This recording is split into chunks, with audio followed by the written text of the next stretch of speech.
Today's mug moment is from Matthew 5, verses 21 and 22. You have heard the law of Moses says, do not murder. If you commit murder, you are subject to judgment. But I say, if you are angry with someone, you are subject to judgment. If you call someone an idiot, you are in danger of being brought before the high council. And if you curse someone, you are in danger of the fires of hell. Jesus is an amazing preacher. He's doing exactly what the communications profs teach at every college.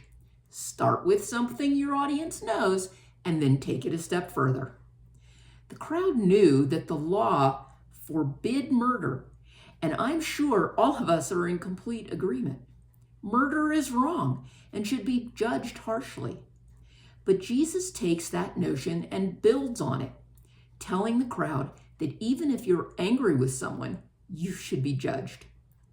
Anger is the seed that, if allowed to grow, leads to many actions that are far worse. I'm sure that most, if not all of us, have muttered the phrase, "You idiot," as someone cuts us off in traffic. I know I have. Jesus warns us against even that and says we're in danger of being brought before the high council. I imagine our court system would be really overwhelmed if each of us had to go before a judge for calling someone out. Jesus is telling us to practice self-control, to curb our tongues, and to realize that his example is what we ought to follow.